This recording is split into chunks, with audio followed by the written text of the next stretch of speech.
बिस्मिल्लाहिर्रहमानिर्रहीम। Dear viewers, welcome to my YouTube channel English studies with Mohsin Munir. Students, I hope you will be quite hale and hearty. आज हम एक बहुत ही English में बेसिक सा वर्ड जो है आपके साथ उसको डिस्कस करने जा रहे हैं कि आप उर्दू में लफ्ज़ वो लिखते हैं, इसकी कई तरह से मुमकिन इंग्लिश होती है। अक्सर हमारे जो स्टूडेंट्स हैं, कोई प्राइमरी लेवल पे, मिडिल या मैट्रिकुलेशन लेवल पे, तो उनके माइंड में सिर्फ यही होता है, किसी लड़के के लिए मतलब लिखना है तो ही लिख दें, किसी लड़की के लिए लिखना है तो शी लिख दें। उनका जो उर्दू तर्जमा होता है वो होता है लफ्ज़ वो। तो इसके अलावा भी इसकी सिचुएशन होती है कि खाली सिर्फ ये ही और शी को ही डिफ़ाइन नहीं करते। तो आए आज हम इसकी बात करते हैं। ठीक है स्टूडेंट, सबसे पहले तो ही जो है ये वो का मैनी देता है और एक लड़के के लिए आता है, यानी कि ये सिंगुलर सेंस होती है। एक लड़के के लिए आपने लगाना है तो आपने ही लिखना होता है। ठीक है, जैसे मैं लिखता हूँ कि वो मेरा कज़न है, इसको आप लड़के की बात है इसलिए आप ट्रांसलेट कर देंगे कि ही इज़ माई कज़न। इसके अलावा याद रखें, ही का मैनी इंग्लिश में उर्दू में वो होता है, लेकिन इसके अलावा इसका मैनी जो है ना उर्दू में उसने की सेंस में भी आता है। ठीक है, जैसे मैं कहूँगी उसने एक नई घड़ी ख़रीदी, अगर लड़के की तरफ इशारा हो रहा है तो आप उसने की सेंस में भी ही लिखेंगे लड़के के लिए कि he bought a new watch. अब स्टूडेंट बात करेंगे कि लड़की को के लिए भी आपने जब वो लिखा गया होता है, शी लिखा गया होता है, तो आपने उसका तर्जमा भी वो के साथ करना होता है लड़की के लिए, एक लड़की के लिए सिंगुलर सेंस में। ठीक है, जिस तरह लड़का जो है उसके लिए आपने ही लगाया, लड़की के लिए आप शी लगाते हैं, दोनों सिंगुलर सेंस में, मतलब वाहिद की सेंस में। ठीक है, तो शी जो है ये भी वो का तर्जमा देती है, या इसी तरह ये भी उसने का तर्जमा देती है। फ़र्क ये सिर्फ इतना होगा कि ये लड़के के लिए आएगा और शी जो है ये लड़की के लिए आएगा। जैसे इसको मैं एग्जाम्पलीफाई करूँ, वो एक नर्स है, तो आपको स्टूडेंट्स पता चल रहा है यहाँ पे बात इशारा किया जा रहा है लड़की की तरफ, तो वो की इंग्लिश जो है अब हम ही नहीं बल्कि शी के साथ करेंगे।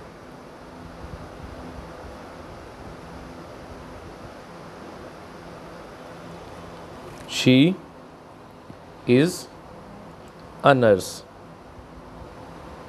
ठीक है स्टूडेंट्स, इसी तरह शी जो है ये उसने के मैनों में भी हम इसको यूज़ करते हैं वो से हटकर।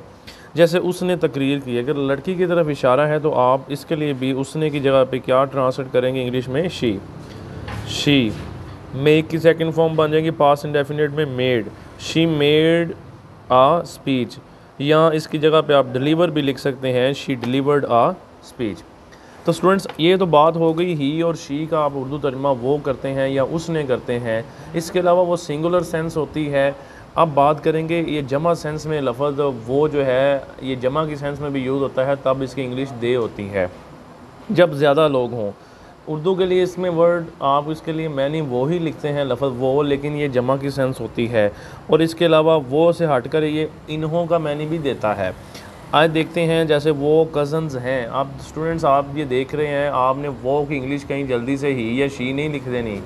देखें कि ये प्लूरल सेंस है, जमा की सेंस है, वो कज़न्स हैं, है नहीं हैं, लिहाजा आप ना ही लिखेंगे ना शी लिखेंगे, तो ये ओवरऑल सेंस में प्लूरल के लिए, जमा के लिए दे आएगा।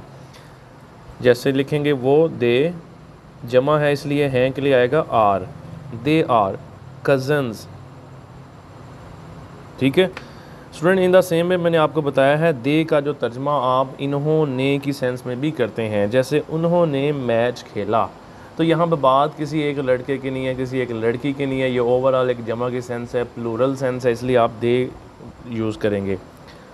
पास्ट इंडेफिनिट का फिक्र है, दे प्लेड सेकंड फॉर्म लगाएंगे, दे प्लेड एक मैच खेला, अ मैच। ठीक है स्टूडेंट्स, इसी तरह हम वो जो है ही की सेंस में भी हम वो लगाते हैं, शी की सेंस में भी वो लगाते हैं, लड़की के लिए दे की सेंस में भी वो लगाते हैं जब चीज़ें जमा हो जाएं। इसी तरह दैट जो है इसके लिए भी हमने वो लगाना होता है, दैट के लिए भी हम वो लगाते हैं, लेकिन ये दूर की चीज़ थोड़ी होती है। जिस तरह दिस नज़दीक की चीज़ होती है, लेकिन वो उसका मैनी ये होता है हम बात वो की कर रहे हैं, तो ये दूर की चीज़ के लिए आप दैट लगाते हैं, सिंगुलर चीज़ के लिए, एक चीज़ के लिए जो थोड़ी सी दूर आप जिसकी तरफ इशारा कर रहे हो। जैसे ही आप गली की तरफ इशारा कर रहे हैं तो वहाँ पे कार खड़ी हुई है, तो आप दूर खड़ी हुई इसलिए आप कहेंगे वो एक कार है। तो वो एक कार जो है इसकी इंग्लिश भी आप वो ही करेंगे, लेकिन ही नहीं होगी, ये कोई लड़का नहीं है, शी नहीं करेंगे, आप जमा नहीं है, दे नहीं करेंगे, बल्कि एक इनएनिमेट चीज़ की सेंस है दैट का यूज़ करेंगे। देखें, दैट इज़ वाहिद चीज़ है, इसलिए इज़ आएगा आकार, ठीक है। तो दैट को भी हम वो के मायने में यूज़ करते हैं। अब दैट की जो जमा की सेंस होती है वो स्टूडेंट्स दोज होती है, ठीक है।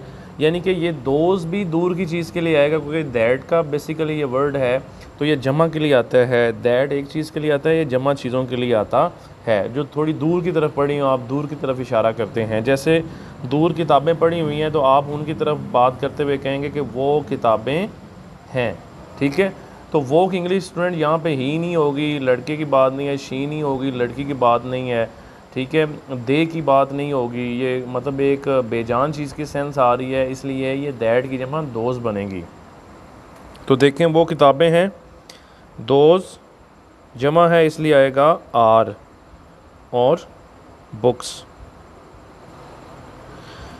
तो स्टूडेंट्स ये एक ब्रीफ सी वीडियो थी कि अक्सर लोगों के माइंड में यही होता है कि हमने मतलब वो की इंग्लिश या ही करनी है या शी करनी है। स्पेशली ये कोई भी किसी भी लेवल का लर्नर जो है इन चीज़ों को आपने नोट्स बना के रजिस्टर में अपनी इंग्लिश को बेहतर कर सकता है। इवन स्कूल गोइंग जो बच्चे हैं मिडिल प्राइमरी या मैट्रिक लेवल के, वो अच्छा कर सकते हैं। अपनी रिटन इंग्लिश को और स्पोकन इंग्लिश को एक्यूरेट ज़्यादा कर सकते हैं इन छोटी छोटी चीज़ों पे गौर करके कि वो के लिए आप कई तरह के वर्ड यूज़ करते हैं। सिर्फ यही स्टूडेंट को नहीं बताना चाहिए कि जी लड़की के लिए आपने जब शी लगाते हैं उसका मैनी वो होता है, तो लड़के के लिए ही लगाते हैं तो उसका मैनी वो होता है, जबकि इससे हटकर और भी सिचुएशंस हैं, ठीक है स्टूडेंट्स। आई होप आपको अच्छी तरह समझ आई होगी, बहुत यूज़फुल वीडियो है। Please keep liking sharing with other people. और अगर आपने चैनल सब्सक्राइब नहीं किया, काइंडली चैनल सब्सक्राइब करें English studies with Mohsin Munir, ताकि आपको इस तरह की मज़ीद यूज़फुल वीडियोस मिलती रहें। फिर आपसे नेक्स्ट टाइम मज़ीद एक इस तरह की यूज़फुल वीडियो के साथ मिलेंगे। अल्लाह हाफिज़।